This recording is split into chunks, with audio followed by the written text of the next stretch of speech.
Let me tell you about Julian Carrington, a man everybody saw, but nobody really knew. He had money, power, a name that opened any door in any city. But his heart, cold closed, guarded like a fortress. You see, Julian grew up believing love was just another business deal. People came close only because they wanted something, and after a while, he stopped letting anyone close at all.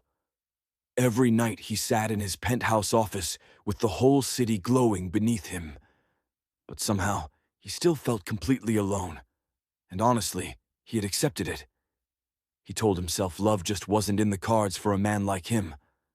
But life has a funny way of proving us wrong, because one random Thursday afternoon, everything changed. Julian was rushing through downtown Manhattan, late for a charity event he didn't even want to attend. He turned a corner sharply, too sharply, and boom, he collided straight into someone. Books dropped. Papers flew everywhere. And then he heard her voice, soft, breathless. "Oh my God, I'm so sorry." Julian looked down, and that was the moment everything shifted. There she was, Isabella Hart, her hair a soft wave of chestnut, her green eyes wide and apologetic. She knelt down to grab her things, and Julian, this man who never bent for anyone, found himself kneeling too. When she looked up at him, he felt something strange, a spark, something he wasn't used to feeling.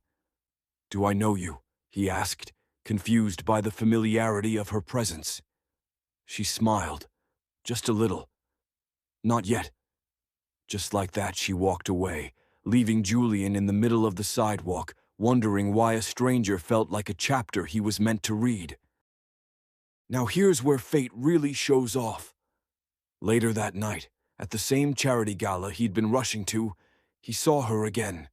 Not dressed fancy, not trying to impress anyone. She was just herself, standing by a painting, explaining its meaning with so much passion that it lit up her whole face. Julian didn't believe in signs, but that moment tested him.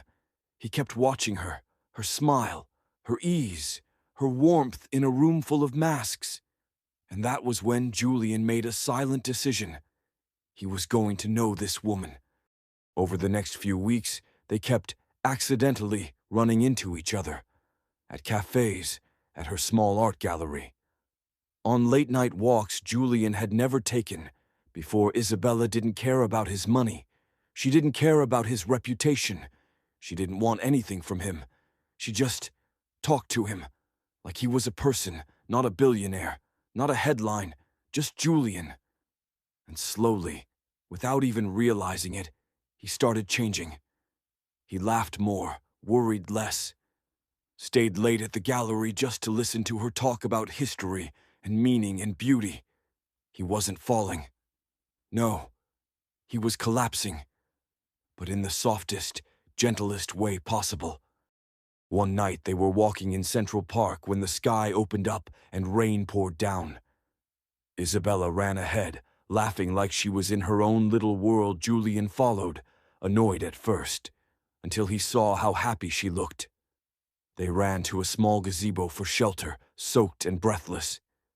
Julian stared at her, really stared. And then, quietly, he said something he had never told anyone. "I don't know how to do this, letting someone in." Isabella looked at him, rain in her hair, eyes soft but steady. "Maybe you're not supposed to know," she said. "Maybe you're just supposed to try." He didn't even think. He just pulled her in and kissed her. A kiss full of everything he'd been holding back for years.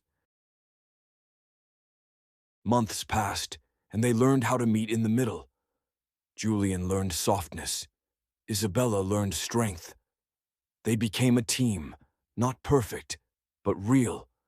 Julian planned something special for her, a private art exhibit featuring her work and her curation, her vision, her talent. When she walked into the gallery and saw it all set up for her, she almost cried. Julian stepped behind her and whispered, "I thought I'd never find love, until you appeared."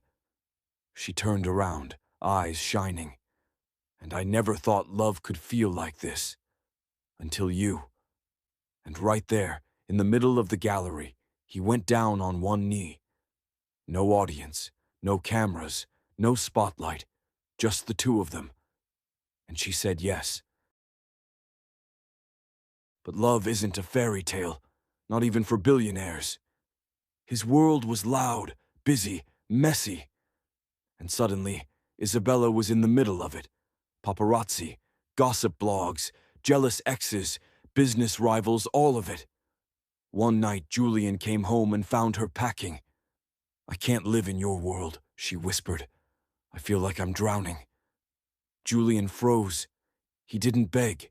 He didn't shout. He just said the truest thing he had ever said. "I don't know how to live in this world without you in it." And for a moment, everything paused. Isabella took a breath, a long, deep breath, because she loved him too, even if it scared her. She closed the suitcase. Julian never became a perfect man. Nobody does. But he became a man who loved deeply, truly, honestly. And Isabella, she became the woman who showed him life was more than success and skyscrapers. Even years later, whenever someone asked Julian how he knew she was the one, he always said the same thing. "I didn't believe in love until love walked straight into me on a Thursday afternoon."